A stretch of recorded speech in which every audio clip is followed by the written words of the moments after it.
Hello friends, कैसे हैं आप सब। मैं आशा करती हूँ आपकी तैयारी बहुत अच्छी चल रही होगी। तो आज के सेशन में हम जानते हैं स्ट्रक्चरलिज्म को। प्रीवियस सेशन में भी हमने स्ट्रक्चरलिज्म के बारे में बात करी थी, तो उसी सीरीज को कंटिन्यू करते हैं। आते हैं, एक और ऑथर हुए हैं Edmund Leach, EDMOND, Leach LEACH। ठीक है, अब जूलॉजी वाले वो लीच की बात नहीं करेंगे, इनका नाम था एडमंड लीच। ठीक है, तो इनका जो सबसे इंपॉर्टेंट बुक था वो था political system of highland Burma. मेरे ख्याल से स्ट्रक्चरलिज्म का जो इंट्रोडक्टरी पार्ट और सारा कुछ था ये आपको समझ में आ गया होगा। इनकेस नहीं कोई चीज़ समझ में आ रही है या कोई क्वेरी है तो आप नीचे मैसेज बॉक्स में मुझे कमेंट जरूर करिए। मैं नेक्स्ट वीडियो में उसे रेक्टिफाई करने की जरूर कोशिश करूंगी। ठीक है, तो देखते हैं इसमें। तो क्लाउड लेवी स्ट्रास आपको याद होंगे, जिन्होंने स्ट्रक्चरलिज्म को समझा और बताया। उन्होंने बहुत सारी और चीज़ें कंट्रीब्यूशन में दी, जैसे टोटेमिज्म के बारे में भी उन्होंने बात की थी। उन्हीं की वजह से लिंग्विस्टिक की बात शुरू हुई। ठीक है, लेकिन हमारे इंडिया में भी हम लिंग्विस्टिक एज अ ब्रांच पढ़ते नहीं हैं, तो मैं बहुत डिटेल में नहीं जाऊँगी। जो ज़रूरी है पहले वो पढ़ लेते हैं, ठीक है, बातें बाद में कर लेंगे। तो एडमंड लीच की जो इंपॉर्टेंट बुक थी वो political system of highland Burma थी। ये याद रखिएगा, बहुत इंपॉर्टेंट बुक का नाम है और बहुत बार ये पूछा जाता है। ठीक है, तो चूंकि आपका सबसे बड़ा दुश्मन कौन है आप कमेंट बॉक्स में मुझे लिखिएगा, लेकिन मैं बताती हूँ, अगर आप स्टूडेंट हैं या तैयारी कर रहे हैं, JRF नेट की तैयारी कर रहे हैं, या UPSC का प्रिपरेशन कर रहे हैं, या MA में हैं, एंथ्रोपोलॉजी पढ़ रहे हैं, तो आपका सबसे बड़ा दुश्मन वो है जो एग्जामिनर है। ठीक है, तो उसको ध्यान में रखिए और उसी के हिसाब से तैयारी करिए। तो नेक्स्ट पॉइंट मैंने यहाँ पे लिखा है, ये मैं अपने नोट्स बना के लेके आई हूँ, आप वीडियो के दौरान स्क्रीनशॉट ले सकते हैं। इसमें मैंने लिखा है ब्रिटिश सोशल एंथ्रोपोलॉजिस्ट थे, आप सबको पता है। Also known as father of mathematical anthropology, बहुत इंपॉर्टेंट पॉइंट है। Edmund Leach is known as father of mathematical anthropology. ठीक है, यहां तक समझ आ गया। नेक्स्ट पॉइंट है Leach says by help of mathematics. सोचिए एंथ्रोपोलॉजी में कहां कहां से लोग आते थे, उसकी तरफ खींचे चले आते थे। कोई जियोग्राफर था, अभी तक आपने देखा होगा ना, थियरी में बहुत सारी चीजें मैंने बताई हैं कि किस किस बैकग्राउंड, कोई साइकोलॉजिस्ट है, तो कोई हिस्टोरियन है, तो कोई म्यूजियम क्यूरेटर है। ठीक है, अब ये थे मैथमेटिशियन, लेकिन एंथ्रोपोलॉजी ने खींच ले आई, और देखिए आज के डेट में ये बहुत फेमस एंथ्रोपोलॉजिस्ट हैं। ठीक है, तो इन्होंने मैथमेटिक्स की हेल्प से बात करने की कोशिश की कि इन्होंने बोला कि we can't propound any theory in anthropology but the level of anthropological investigation can be raise to the highest level by mathematics. इन्होंने एंथ्रोपोलॉजी को तो स्टडी किया ही, समझा भी और अप्रेज भी किया, लेकिन साथ साथ इन्होंने मैथमेटिक्स को भी अप्लाई करने की कोशिश करी और इंसिस्ट भी किया लोगों से कि एंथ्रोपोलॉजी में वो लेवल कभी नहीं आ सकता अगर जब तक आप मैथमेटिक्स का एप्लीकेशन नहीं करेंगे। तो किसी भी थियरी को इन्वेस्टिगेट करने के लिए एडमंड लीच ने कहा कि आपको मैथमेटिक्स की लेवल तक समझना पड़ेगा।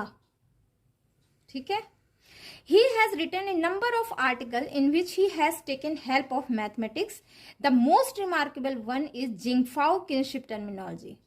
उन्होंने बहुत से आर्टिकल लिखे जिसमें उन्होंने मैथमेटिक्स की हेल्प से लिखा, और जो सबसे इम्पॉर्टेंट आर्टिकल जो इनका था वो था जिंगफाओ किनशिप टर्मिनोलॉजी, जिसमें उन्होंने मैथमेटिक्स के थ्रू उस किनशिप टर्मिनोलॉजी को इंटरप्रेट किया, एनालाइज किया और उसको डिटेल स्टडी करके बताया, और इसलिए उन्हें अवार्ड भी मिला।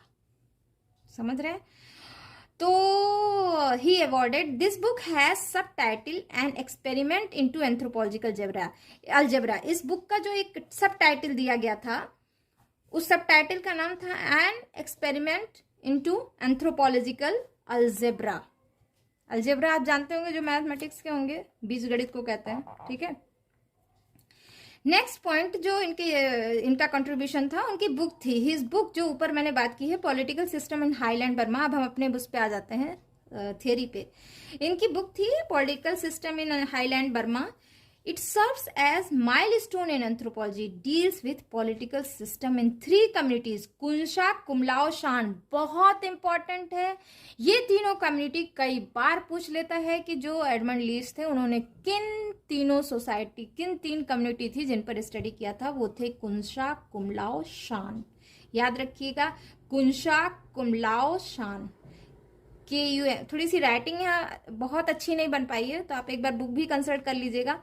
KUNSA कुंसा कुमलाओ, KUMLAO कुमलाओ, शान SHAN, ठीक है, शान। तो ये जो तीनों कम्युनिटी थी इस पर इन्होंने बात करी थी, इन्होंने इसके पॉलिटिकल सिस्टम को समझा, बताया। ये बर्मा की कम्युनिटी है, ठीक है। इसमें ये पाए, he found that in all this community there was a real situation which was very different from the ideal situation.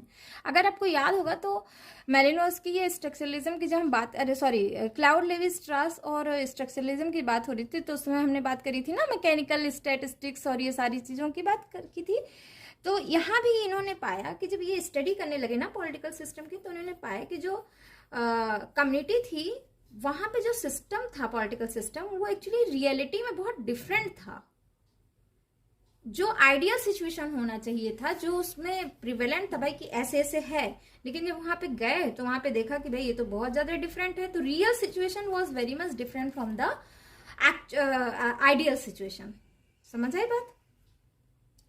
तो नेक्स्ट पॉइंट है the mechanical and statistical model of Levi Strauss Leach as ideal and empirical model. तो जो आपको याद होगा levy स्ट्रास का जो term था mechanical and statistical model, Leach ने उसी टर्म को दूसरे वर्ड में बताया, आइडियल एंड एम्पेरिकल मॉडल उस चीज को बोल दिया, ठीक है।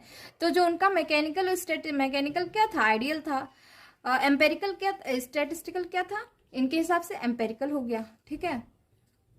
And announced that though his model resembled to that of Strauss model, but the difference is whereas Strauss model is based on linguistic, rather Leach's model was based on real field work. समझ में आ रही है बात?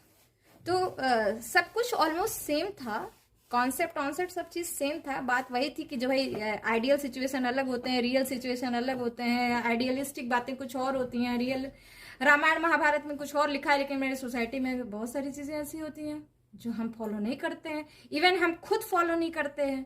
माता पिता का सुबह उठ के पैर छूना चाहिए, हमारे इंडियन कल्चर में है, कितने लोग छूते हैं सुबह उठ के? नहीं छूते हैं ना।